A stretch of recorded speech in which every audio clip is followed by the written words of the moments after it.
Perkenalkan, nama saya Dewi Kunitatin dengan NIM 2319063. Di sini saya akan menjelaskan materi mengenai pengertian bimbingan belajar.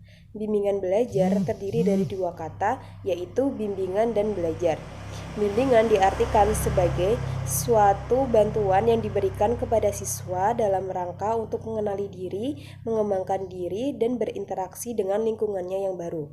Sedangkan belajar adalah suatu proses yang dilakukan oleh manusia dalam rangka untuk memperoleh perubahan tingkah laku yang baru sebagai hasil pengalaman dengan interaksi dengan lingkungan sekitarnya. Nah, bimbingan belajar ini diartikan sebagai suatu bantuan yang diberikan kepada siswa dalam rangka untuk memperoleh perubahan yang baru dalam diri siswa tersebut guna menjadi pribadi yang lebih baik. Bismillahirrahmanirrahim. Perkenalkan, saya Tresia Istiqomah dengan nomor NIM 2319066. Saya akan menjelaskan poin B, tujuan bimbingan belajar MISD. Tujuan bimbingan belajar MISD menurut Syamsu Yusuf dan Juntika Nurisan antara lain sebagai berikut. 1. Agar siswa memiliki sikap dan juga kebiasaan belajar yang positif, seperti kebiasaan membaca buku, disiplin dalam belajar, memiliki perhatian terhadap semua mata pelajaran, dan aktif mengikuti kegiatan belajar yang telah diprogramkan. Yang kedua, memiliki motivasi yang tinggi untuk belajar sepanjang hayat. Yang ketiga, agar siswa memiliki keterampilan dan juga teknik belajar yang baik dan benar, seperti keterampilan membaca buku, menggunakan kamus, mencatat pelajaran dan mempersiapkan diri untuk mengikuti ujian. Yang keempat, agar siswa memiliki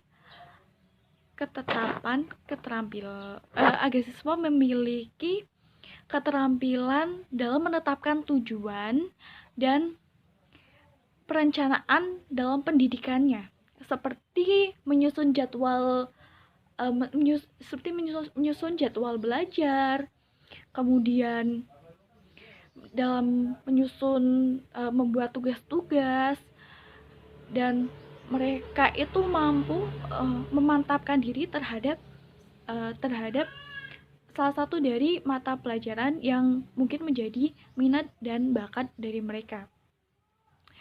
Kemudian mereka dapat menggali informasi yang banyak mengenai semua hal yang dalam rangka mengembangkan wawasan agar bertambah luas. Yang kelima, yaitu memiliki kesiapan mental dan kemampuan dalam menghadapi ujian. Sekian, terima kasih. Baik, saya Tiartika dengan NIM 2319073. Saya akan melanjutkan materi selanjutnya, yaitu materi yang ketiga, ada langkah-langkah pelaksanaan bimbingan belajar. Di sini terdapat 5 langkah-langkah dalam bimbingan belajar.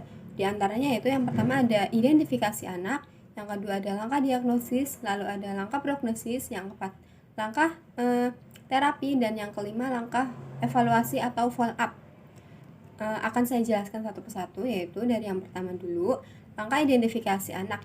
Langkah identifikasi anak yaitu kita memilih dan mencatat mana saja sekiranya anak yang kira-kira membutuhkan bantuan atau bimbingan belajar. Setelah kita mendapatkan data tersebut, maka kita masuk ke langkah yang kedua. Langkah yang kedua yaitu ada langkah diagnosis. Langkah diagnosis yaitu kita menentukan masalah anak sesuai dengan latar belakangnya. Jadi kita mencari dulu latar belakang anak tersebut bagaimana, lalu kita akan mendapatkan masalah anak dalam bimbingan belajar tersebut. Setelah kita mendiagnosis anak, kita masuk ke langkah yang ketiga. Langkah yang ketiga yaitu ada langkah prognosis.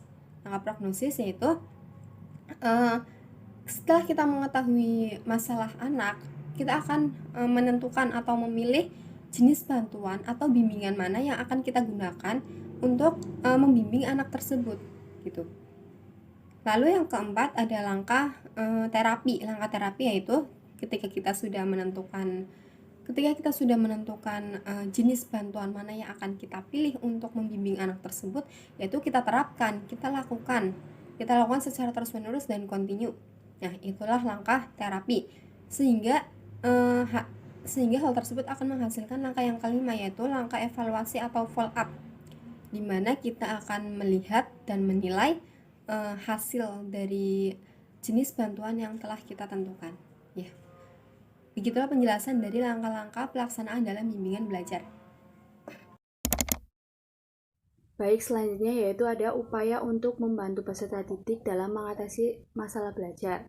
Yang pertama yaitu ada pengajaran perbaikan, yang kedua kegiatan pengayaan, yang ketiga peningkatan motivasi belajar, yang keempat peningkatan keterampilan belajar, yang kelima yaitu pengembangan sikap dan kebiasaan belajar yang baik.